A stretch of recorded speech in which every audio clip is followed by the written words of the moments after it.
Hello,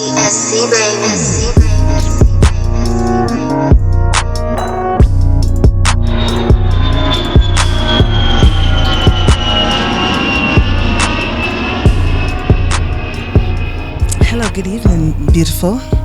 Good evening, night, day, what you want. Sorry, yes, a night. Sorry. Yeah. My beautiful artist Diiverse has come to bless me with her time.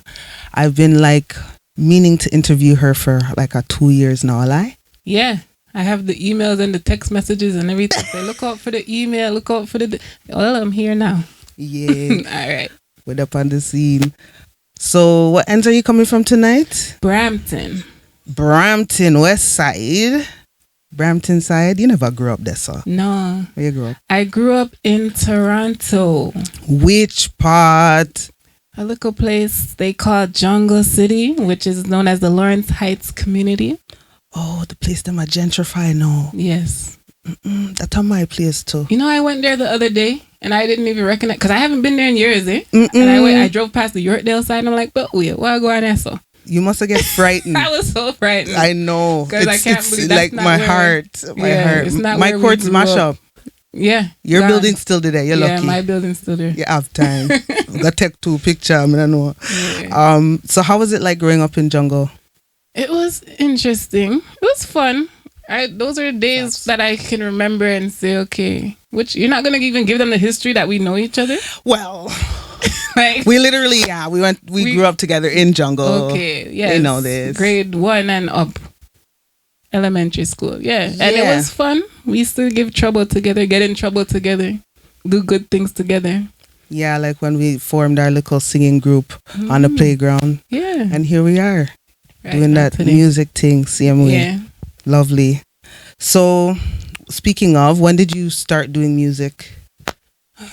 Officially, okay. I started doing music in high school. So I was writing poetry. And it's when I left jungle and I moved to Scarborough. And I said, okay, you know what? I used to write poetry. I'm like, if I can write poetry, I can write on a rap, like a beat. Right. And the first beat I wrote on was a Biggie beat. And I wrote a rap song. I was like, let me just rap. And at that time I had no name, no nothing. I was just there. And I was new at the school. I knew nobody. So I used to sit in a little corner and have nothing to do. And I just write music. What school was that? That was Lamoureux. Yeah. Lamoureux? Where? Yeah. In Scarborough. Near Chester Lee. Okay, Chester Lee. So it was in my Chester Lee days. And I was just a hermit. But I was still going to school. I moved to Scarborough. And then in high school, grade 9. And I was still going to school in jungle because I didn't want to leave jungle.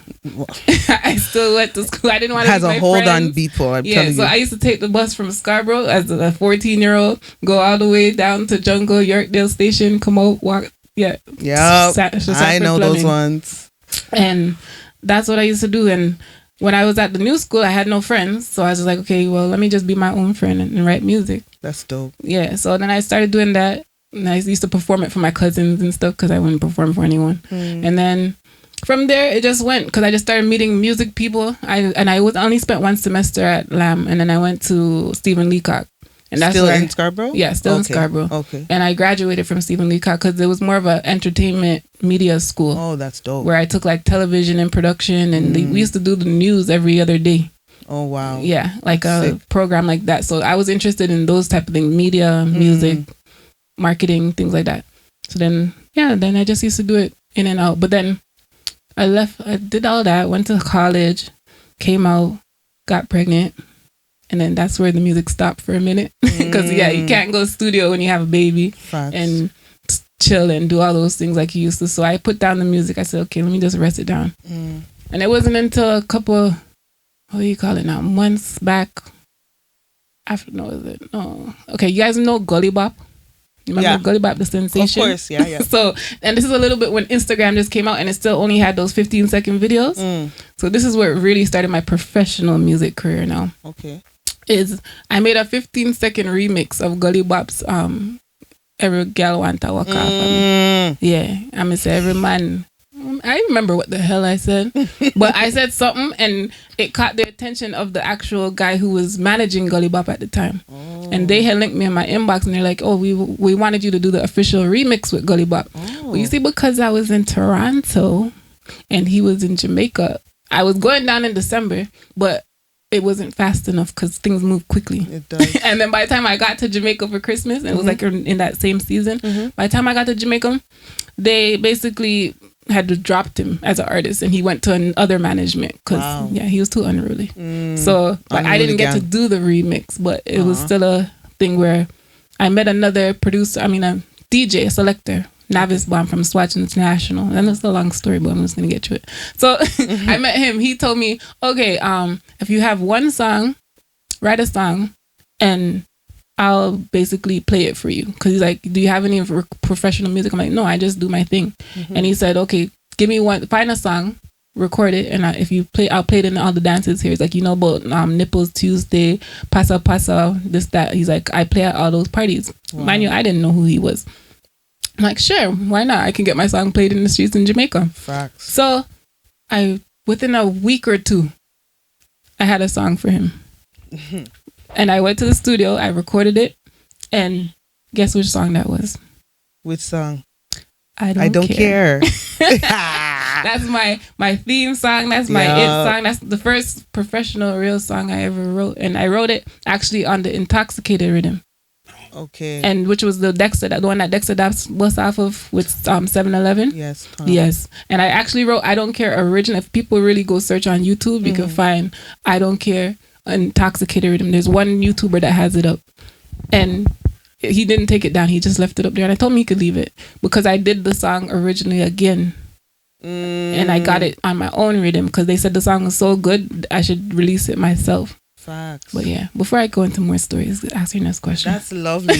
I love that story. Wow, that's a ton of. So okay, so I guess that's when you started to take it seriously. Yeah. All right. And how long ago? Because I Don't Care came out 3 years now. Almost 4. We're almost on our 4th year anniversary for I Don't Care. Oh my goodness. Professionally. And did we just hear the remix? Was that Yes, so the remix played. That's the Ed Sheeran, because I said they stole my song. I'm like, I don't know where they think they're going from, but they're coming out with I Don't Care. Like, who are you? I own that. So I'm like, you guys can't sing it like me. So I just remix it and refix it. Usually my dad, oh my God, he does Uber. He plays my song for anyone that comes in the car. He's like, listen to this. Doesn't it sound better than Justin Bieber's and Ed Sheeran's? I'm done. Yeah, that's my dad. But hard. Yeah. So I guess that from your first project to where you are now, even if you're still working on your first project, I guess if you would even consider I Don't Care your first project. It's my first official baby, I would want to call it, because I own it. It's mine. I bought the rhythm from J Crazy. J Crazy builds the rhythms for like Vibes Cartel. He was DeMarco's official producer for a while. So he's a sick producer from Jamaica. Okay. And basically I bought the rhythm from him, overpriced still, but it's okay. I was young. It's yours. It's mine. I own it. And I put it out under my own label. I figured out how to do it on YouTube and online, and I put it out under Diiverse Music Group. That's my own label. Big up. I love that. So what have you learned from the game since then? Oh, a whole lot. As a female artist, as in, okay, let's go short story. I talk too much, but mainly I learned basically that I need to just keep doing things independently. I've learned more that we're trying to work under an artist even, or things like, because lots of Jamaicans wait for another artist to bring them up or introduce them to the world. And I've had a few artists put me under their wings. One is Maka Diamond, that's like my sister. And it's good, but at the same time, you have to remember that they're still trying to do their thing too. Facts. So they don't have time to focus on you as an artist 100%, or unless they're going to step back completely and just let you shine. Absolutely. So that's one thing that I've learned. Okay. And what are your words for words of advice for upcoming artists, especially in our city? In our city, I would say, well, just keep doing your thing in your own, like you keep it, stay true to yourself, basically, as your theme is, right? Facts. Facts. Stay true to yourself, because when I started doing this, people start to notice me because I was just me. I'm diverse. I do my own thing different. I like to keep my thing professional because people like to know that I know if you notice on my Instagram, I don't post too much. I don't post too much craziness because I like people to know that when I'm doing something, it's serious. That's what I'm doing, not just frivolous things to get attention or anything like that. When I'm ready to drop a song, it's like I'm just gonna drop a song and be like, okay, here, this is what I'm pushing right now. Look at me. Facts. Things like that. Facts. And what are you working on now musically? Single, EP, album? I want to work on an EP. I'm not gonna go as far as to go album yet, but I'm in the works to try and get my product development together, things like that, and get that sorted out. Right now I'm working on singles. So how dancehall works is producers will come to you with projects that they're working on. But the only thing is with projects, you have to wait till they come out so that they can. I have projects I voiced since last year. Even for Jay Crazy has a bad song for me. It's on a all girls anthem rhythm, and it's last year I voiced it. He made me hear the mix this year. Wow! And it was supposed to drop this summer, and summer's almost done. So it's like those things you can't put. I don't bank on those, so I'd say okay. I try and get singles as well. So that's why you'll see me in between songs sometimes because I voice songs and then you have to wait till the producer wants to put them out. So when you voice a song, that's different from a single? Well, you voice it for the project and then they hold on to it, they mix it, and then they wait till they have all their songs together. So it's like more like a compilation is how they do it with dancehall. So it's facts. About at least 7 artists or 7 artists on one rhythm, right? And then they drop it as a project. Yeah. But until they get all the artists they want, they're not gonna drop it. I understand. Yeah.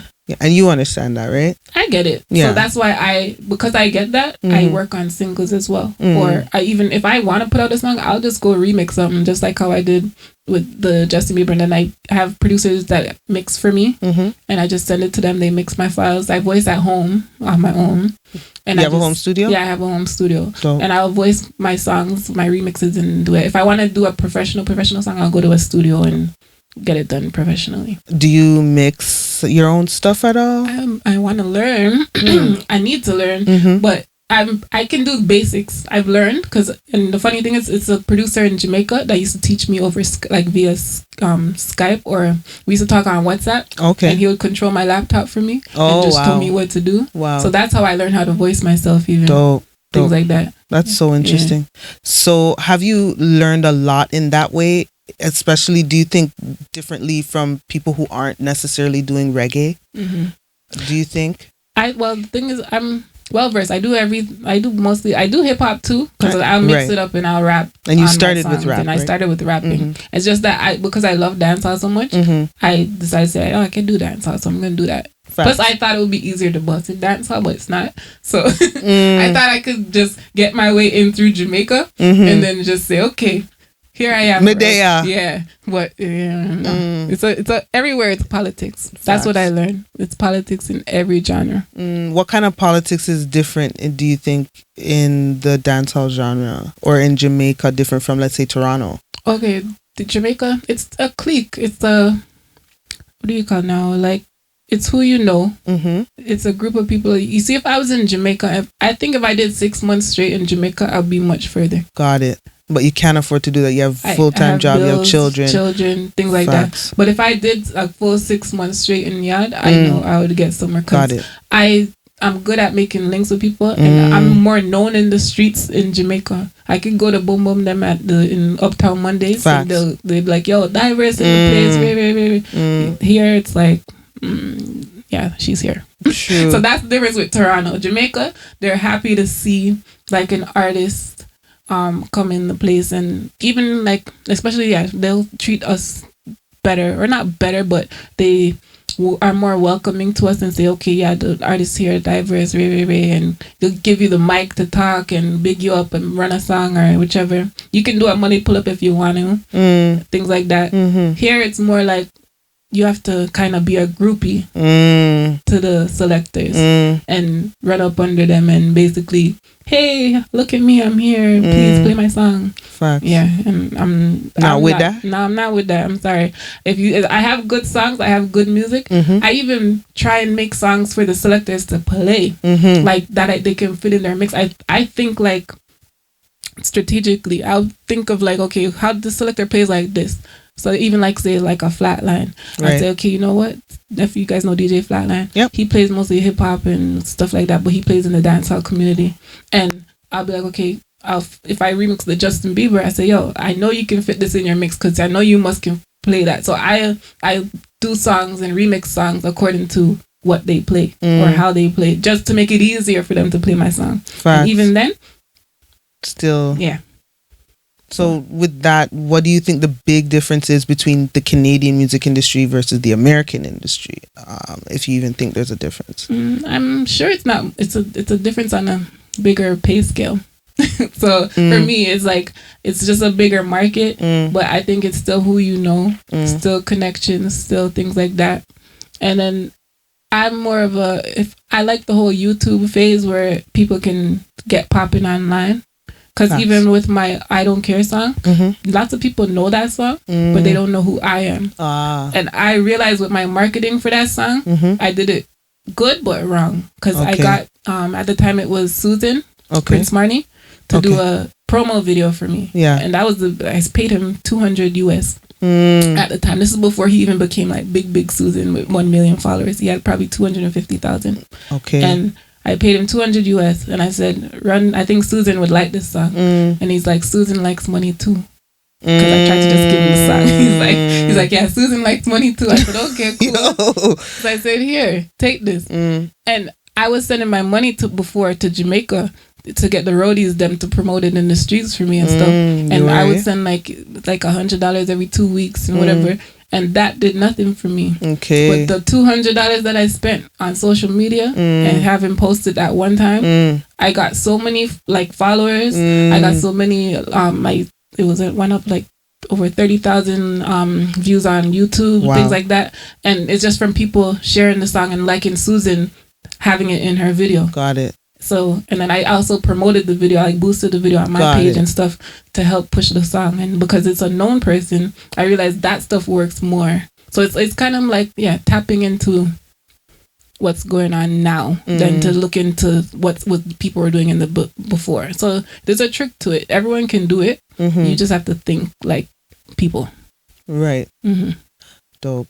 And so if I were to ask you, of all the artists in the world, pick 3 that best describe your style, your sound, what would the top 3 be?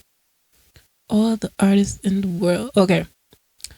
Lyrically, in dancehall, I'm going to say. And like what I go for in like style. In the beginning, I would say it's Cartel. Because I think like a female Cartel, like intelligent. I do intelligent rhymes. Sometimes things fly over people's heads, but I do it simple enough for people to get it, and then still intelligent enough for people to say, "Oh wait, is that what she said?" Because it means 3 different things. Facts. Yeah. So I do that. There's in style, like versatility. I don't know if there's anyone as versatile as me that I could compare myself to. Sorry. But I'll try to think. Okay, and then who I love, as in like in hip hop, I used to always emulate like Eminem. I love Eminem as an artist. Dope. I always used to say I want him and Missy Elliott. I used to always want to say that I would want to be with them in the studio just to see how their process is, their recording process, because I think it's so sick how they get that out of them. Because when you listen to a song from those artists, it's like you can picture everything that they're talking about. You can feel it. So that's how I want my music to be, where you can feel it. I'm still getting there because I have to learn to emote what I hear in my head. Facts. Yeah. What top 5 artists in Toronto are you listening to, or would you love to work with? Love to work with. You know, Lord have mercy on me. Why you ask me that for? Okay. The thing is, follow a few Toronto artists. So I would say 5. I don't know if I could name 5. Okay, right well, now. just give me some who you like or you. Okay, who I rate? Rate, yeah, that's a good one. Who you rate? Who I rate? Okay, so for my top, I'm probably not gonna have 5 for you, but I'm gonna say the first is my girl Kim Kelly, and not only because she's my friend and my homie. We met through music, and we were relatable to each other through music. So, in regards to like music sense, she has the whole. She grew up in like singing in church and stuff. Okay. So she has the singing ability, and we both bounce ideas off of each other and things like that. So I know as a female artist too, it's hard to find people to relate to, especially in the dancehall world too. Plus being in female in Toronto, everything. So because we have those similarities and everything, it makes it easy that I can work with her and relate to her because she's doing what I'm doing. Lovely. You guys have a song together? Not yet. Do you want to? Yeah, of course. We're gonna work together. But you know what the thing is? When people ask that question, it's when the vibe is right. I don't force anything. Facts. So if we happen to be in the studio one day and we're like, okay, yo, this would sound dope, then yeah, we're not just gonna do a song just because we're friends. That's even people say that to me with Maka Diamond. They're like, oh, even though I have one song with her, but it was just, we happened to be in the studio and I was singing the hook while she was supposed to be doing the hook, and the producer's like, oh, I like how you sing it. You go in there and do it. So that's how we ended up with that. But it's not an official song that we wanted to say that's what we're gonna go and do. So that's why I have half a song with her. But yeah, it's when the vibe is right and I can just pick up the phone and say, yo, Maka, voice that, Ray, and me and her are cool like that. Toronto again. So I rate there's artists. I rate Izus as an artist, a dancehall artist in Toronto, because I guess he's put in the work. I can see that he put in the work. He's on every party, every dance, and open for everybody. Sometimes I'm like, you're so oversaturated now, Izus. Like, get off of every flyer. Come on. But that's my homeboy still. Yeah, I know. Love but at the same time, it's like, big up Izus. Give someone else a chance. Like, we're here too, you know? Facts. So that's the only thing I could say with that in regards to Toronto artists. There's a few other artists, but I because I'm more study. When I started doing music, I tried to block out everything to do with other artists. Facts. Only because I didn't want to copy off of anyone. I didn't want to, I just want my own sound, my own whatever. And I noticed that when I personally listen to other artists, I try and I take something from them. Yeah. So to keep my originality, like I barely even really listen to certain hip hop songs or certain, unless I want to get a melody for something else, I listen to like a country song or something different, completely different from what my thing is. Facts. Yeah. That's dope. Okay, baby love. So you can't think of any more? Give me some and let me tell you what I think about them if I know nothing about them. What can I think of? Oh well, what do you think about that was it that top 50 rap list that came out? Did you see that? I didn't. Here's the thing. You know, it's a Joe Budden thing. His top 50? No, Toronto. I think I saw a piece of that. 6 months posted there. Somebody posted. I saw some of it. I glanced at it because I haven't been on Instagram that much lately. And I only seen, I think it was Black Adon. He reposted it and he was like, yo, this list needs to fix up. Like, yeah, a lot of people are saying that. He was like number 43 or something like that. Yeah. So I'd have to look at the list again because it's enough of the names I didn't really know on it because I don't really study hip hop in Toronto too much. Okay. I saw that Tory Lanez was on there, and then what's his name now? Yeah. And yeah, so I just saw like the top 3, top 5, and then I was just like, and then I was like, where's Black Adon's name? Because why is he getting mad? And then I was like, okay, that was it. I just really skimmed it. Okay. All right. Well, that's it for us. I'm so thankful that you came down, although we had a little, but we make it work. Tell that story. Anyways, I'll let it slide. We will let it slide. Big up Sauce. Big up J Sauce. I got this tracksuit and I just want to support all the local brands. So big up Sauce. Okay, Sauce wears a nice suit too. Yes. Looking for it. Yes. Diiverse wants her things. And yeah, thank you guys for coming on. Blessings. That's a wrap. I know.